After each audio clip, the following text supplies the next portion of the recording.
Olá, eu sou o professor Renato Emanuel e também estou na TV Relacionamento.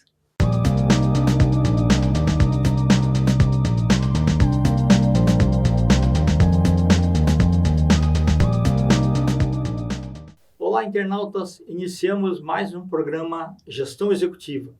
E hoje nós temos aí como convidado um professor de primeira linha, que é o Renato Emanuel. Renato, muito obrigado, viu, pela tua presença aqui. Obrigado, professor Kendi, é um enorme prazer estar aqui com todos. Perfeito. Renato, conta um pouquinho para os nossos internautas da sua trajetória, tá? E da sua parte profissional também. Muito bem, Kendi.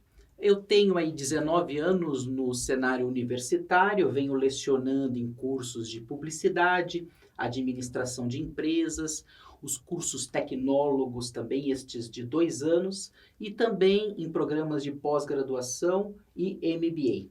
Eu comecei na Philips como executivo na área de vendas, na área de marketing.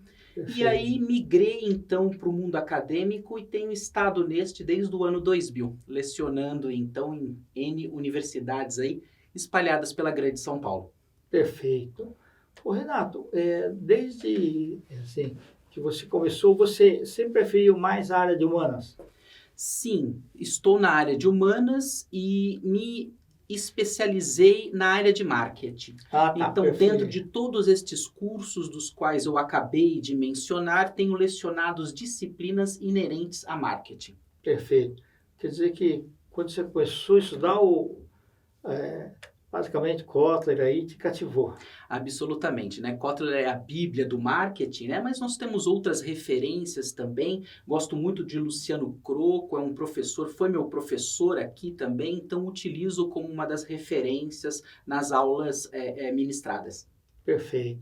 E o marketing migrou bastante, né, do convencional que tinha até chegar aos dias de hoje aí com o grande advento da internet e das redes sociais. Queria que falasse um pouquinho de quando você começou a trabalhar na área, que era ainda os folhetos, panfletos, essas coisas assim, né?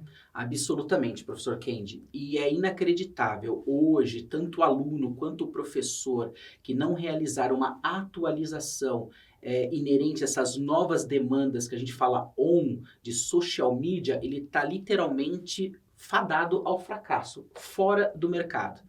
Realmente, nós migramos de televisão, migramos de rádio, migramos dos folhetos, como o senhor há pouco mencionou, agora para a internet. E o que nós temos identificado, que até o próprio budget, o orçamento hoje das empresas tem tido um aporte maior para essa área específica. Então hoje, o profissional de marketing, além de entender do que é estratégia, das ferramentas, como uma análise SWOT, ele tem que também entender de estatística, tem que também entender de matemática, tem que entender dos números. Só assim ele vai conseguir enxergar o que ocorre no Facebook, no Instagram e nas outras plataformas on. Perfeito. E tem que estar sempre de olho na concorrência também, né? Porque a criatividade aflora a todo momento. Hein? Absolutamente. Tem que ter esta visão holística. É imprescindível que, de fato, esteja antenado o que está ocorrendo no mercado, o que os concorrentes estão fazendo e, é claro, né? Sempre melhorar, trazendo mais benefícios, trazendo diferenciais para que, de fato, aquele cliente, aquele consumidor possa exatamente seguir ali fiel àquela determinada marca. Perfeito. Renato, tinha muitas empresas muito tradicionais que achavam que o mundo deles ia durar para sempre. Aí os aplicativos chegaram e fizeram algumas mudanças. Fala um pouquinho a respeito. Que loucura, né? Hoje a gente utiliza um aplicativo para pegar um táxi, para pegar um carro, enfim, para se hospedar num determinado local.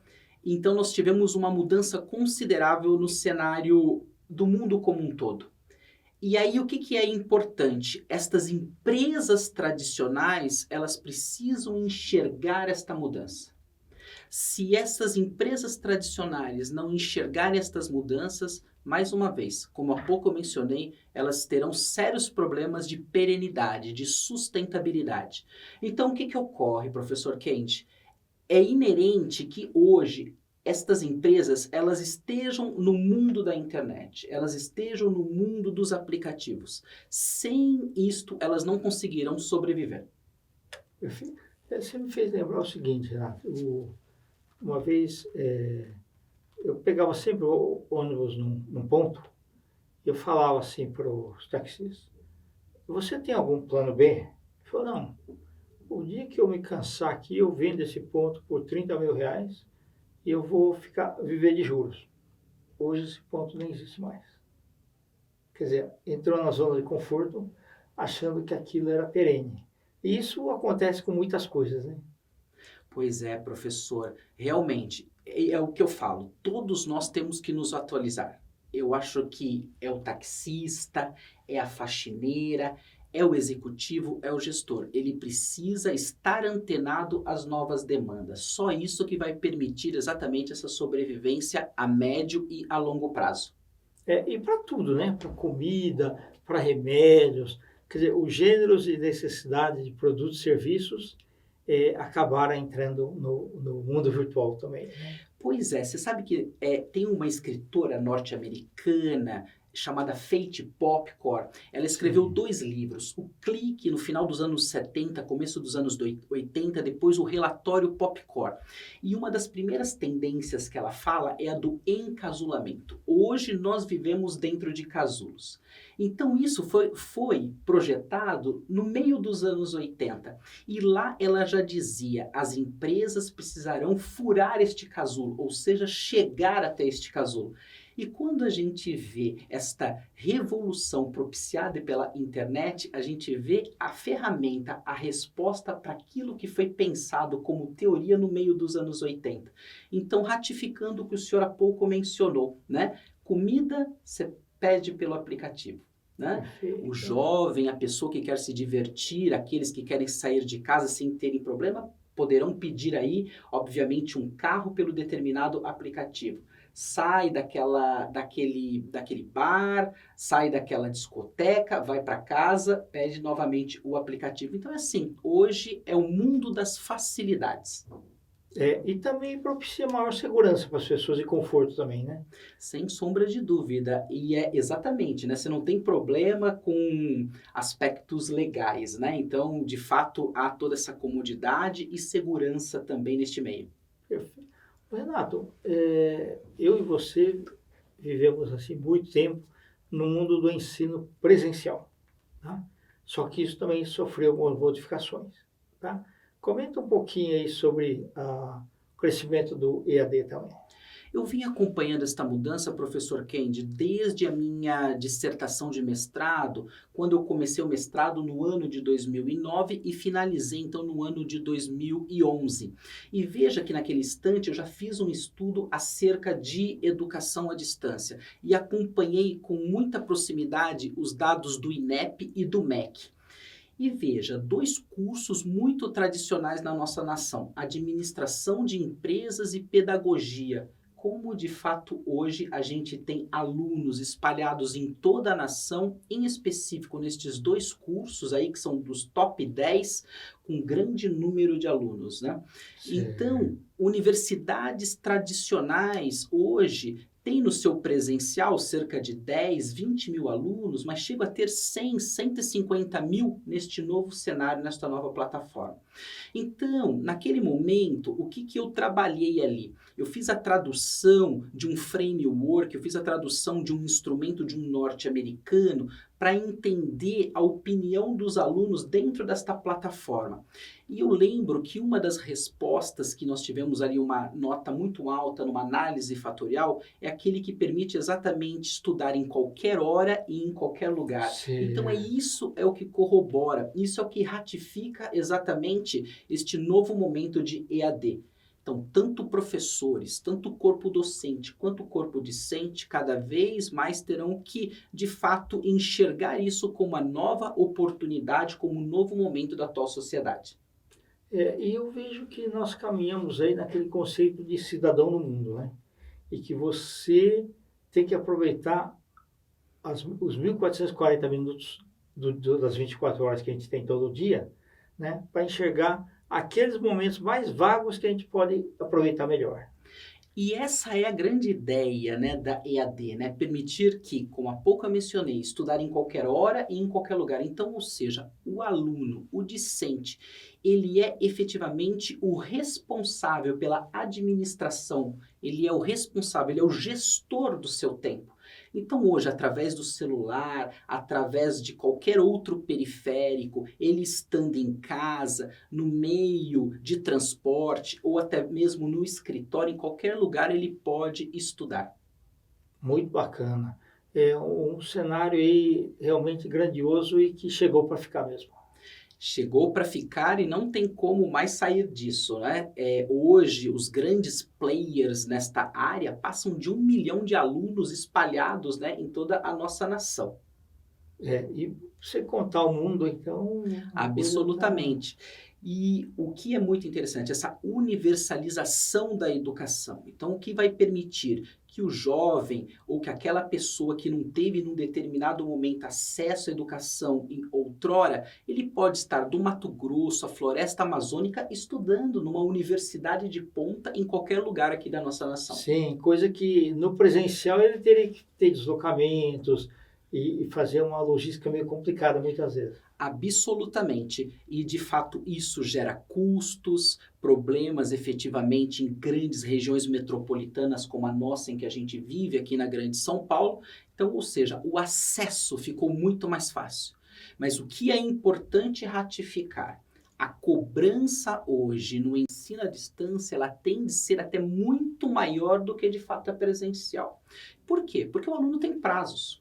O aluno tem metas. Isso, e ele vai passando de fase se cumprir as metas. Absolutamente. Então, ou seja, no cenário presencial, dependendo do professor, ele pode ser mais gentil, pode ser mais agradável, dar mais um tempo.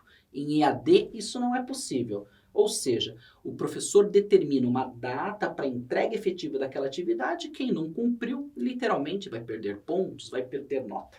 Exatamente. E o que eu tenho falado também para os alunos, a importância de um segundo idioma. Porque aí ele vai poder fazer também EAD e outras faculdades, outras universidades aí do mundo, né? Espanhol, italiano, japonês, inglês. Isso vai ser um grande diferencial para ele. Mas ele precisa sair da zona de conforto e buscar um tempo para aprender um novo idioma. Professor Kendi, isso é importantíssimo. As pessoas precisam criar diferenciais, até utilizando esta área de marketing da qual eu tenho atuado em toda a minha trajetória como professor universitário. O aluno, o candidato a uma determinada vaga, ele precisa criar diferenciais. Então, ele precisa criar o seu marketing pessoal. E um deles é exatamente ter estudado um outro idioma. E ele pode também utilizar o cenário da EAD. Então, nós temos hoje muitas plataformas, inclusive gratuitas, para que de fato ele possa se especializar num outro idioma. E vale salientar que, além do inglês, além do espanhol, que sempre foi cobrado nestes últimos anos, eu vejo hoje um crescimento acerca do mandarim. Hoje Sim. A China se torna um grande parceiro comercial da nossa nação, tem se tornado nesses últimos anos, e de fato entender como negociar com o chinês no seu próprio idioma, sem sombra de dúvidas alguma, tornar-se-á um grande diferencial. O mundo, na verdade, ele está ficando mais pequeno nesse sentido de comunicação, né? Absolutamente. Isso é, de fato, respostas à globalização, à quebra das fronteiras, né? E que é um grande ganho a todas as nações em todo o planeta. Perfeito. É que o mundo é feito de negociações. E aí precisa-se do marketing. Absolutamente. Ô, Renato, se a gente fosse... você, assim, em toda a sua trajetória profissional, né? Em grandes universidades, né?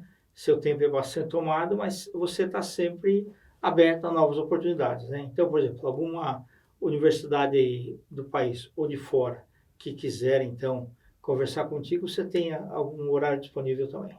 Tenho sim, estou à disposição. Novos desafios sempre. Absolutamente, como novos desafios, tanto para cursos presenciais quanto EAD. na graduação tradicional e também em programas de pós-graduação, de MBA, que eu sou um grande admirador desses programas, porque de fato em programas de pós-graduação a gente tem uma troca, a gente tem uma sinergia muito grande com o aluno. Perfeito. Ô, Renato, você quer deixar alguma mensagem aí para os nossos internautas? Nós temos aí pessoas que estão ainda no ensino médio nos últimos anos, muitos deles têm ainda dúvidas sobre o marketing. Então, eu queria que você falasse um pouquinho aí do que o que a profissão consegue propiciar, né? Mas eu sempre falo assim, também pastor, mas assim, tem pessoas top? Tem, mas é Darwin.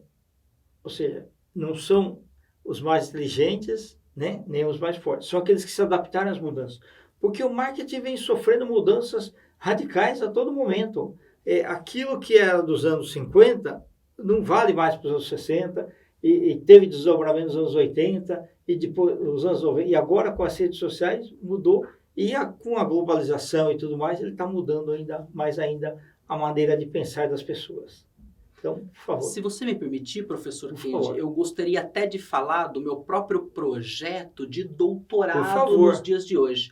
Veja, eu estava fora da sala de aula desde o ano de 2011, quando efetivamente eu finalizei o meu mestrado. E volto agora para um programa de doutorado em administração de empresas, com uma temática muito interessante acerca de um assunto que de fato é uma temática não convencional de marketing, falando do marketing público, ou seja, como trazer os conceitos básicos de marketing, como por exemplo a troca, mas para a administração pública, para que de fato a administração pública ela tenha também que ela possa ser cada vez mais eficaz, eficiente na prestação de serviço para o cidadão e para a cidadã. Então, o que a gente pode entender? Prefeitos, vereadores, secretários, governadores, de fato, usar um pouco de marketing neste relacionamento com o cidadão e com a cidadã é muito importante. Então, a mensagem que eu deixo é para que as pessoas não parem, para que as pessoas busquem, de fato, se aprimorar o tempo todo. Estou aí, neste momento, realizando o doutorado neste tema não convencional de marketing, que eu acredito que muito vai contribuir, de fato, para que a gente possa ter aí uma teoria e também depois um instrumento para que a gente possa avaliar o que está sendo feito por determinado departamento na administração pública para o cidadão e cidadã. E o jovem também. Aquele que gosta de estudar, não pare. Efetivamente busque através da internet, através das universidades, através das escolas, um canal para que de fato este possa manter-se atualizado. Perfeito. E o que você falou é muito importante, quer dizer, a administração pública, ela tem que buscar as melhores práticas da administração privada, né, para atender melhor a população em si, né, em seus projetos.